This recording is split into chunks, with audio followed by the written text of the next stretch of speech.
Magandang araw sa inyong lahat. For today's video, susubok kami na magluto ng bigas na palay sa isang pakwan o sa watermelon po. Kaya manood kayo guys kung paano namin ito gagawin, kung ito ba ay maluluto o hindi. Pero kung kayo ay bago pa dito sa ating channel, please subscribe and don't forget to hit the notification bell para updated kayo sa ating gagawin pang mga video. Tara na guys, at puntahan natin ang ating pagluluto ng bigas na palay po sa pakwan. Ito guys, narito na po ang ating pakwan, wala na itong laman. At saka kinuha na namin yung laman sa loob. Lagyan po natin ng 2 basong tubig. Ayan.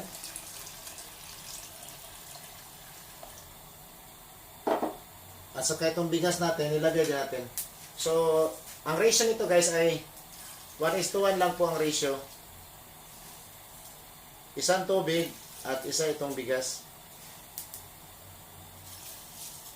So, ibig sabihin, tigda 2 baso ito guys. 2 baso itong bigas, 2 baso din itong tubig. Pero ang ratio niya is 1:1.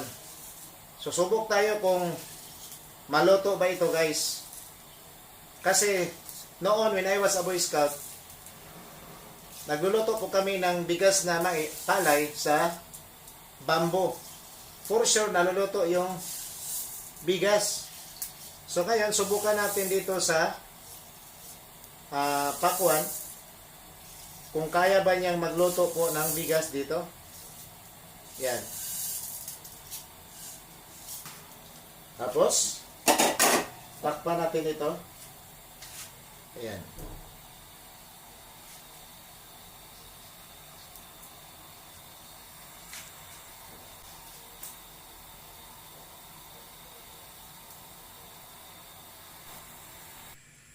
So, narito na tayo guys.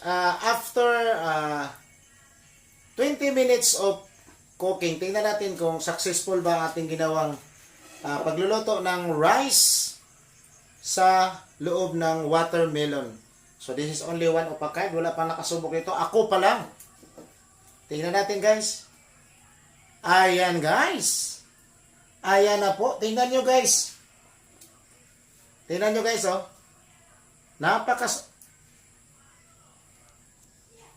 Ayan na, guys, oh. Wow. So, tikman natin, guys, kung naluluto ba ito. Oh my God. Parang niluto guys sa kaldero. Wala kang masabi guys. Oh, tingnan nyo guys.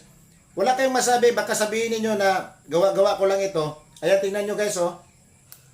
Maniwala kayo sa hindi. Oh. Nandito ito. No? Mga kulay pa yan na pink. Ibig sabihin dito sa kulay ito ng ating pakwan. Ayan. So, atin itong remove from the pakwan. Wow, tingnan nyo guys, oh. Kulay pa yan ng pakwan, guys. Dumikit yung kulay. Ibig sabihin, totoo itong niluto dito sa loob, guys. Yan, napakasarap niyan, guys. Kaya, itinuturo ko ito, guys, kasi minsan, guys, pumupunta tayo sa isang lugar na wala tayong kaldero, guys. Pero kung kayo ay nakakita ng pakwan, na katulad nito, maaari kayong magluto. Kasi, tested siya na maluto talaga ang kanin niyo sa loob ng pakwan, guys. Yan, no? Wow.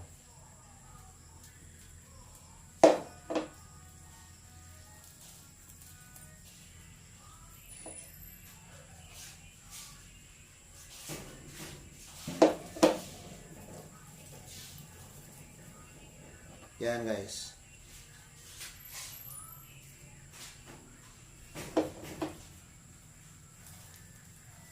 Oh.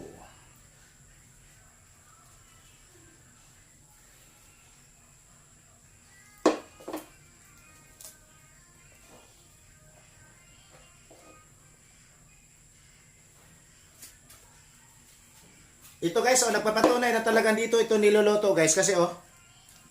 Ayan oh. May dukot pa nga siya guys oh. Yan oh, yan oh. Oh, may dukot pa siya oh. Yan.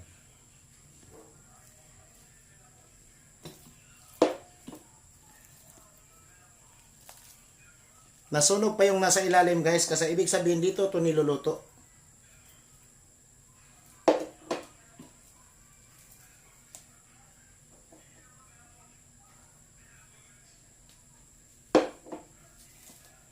Ayan o, dumikit pa ngayon sa ilalim guys.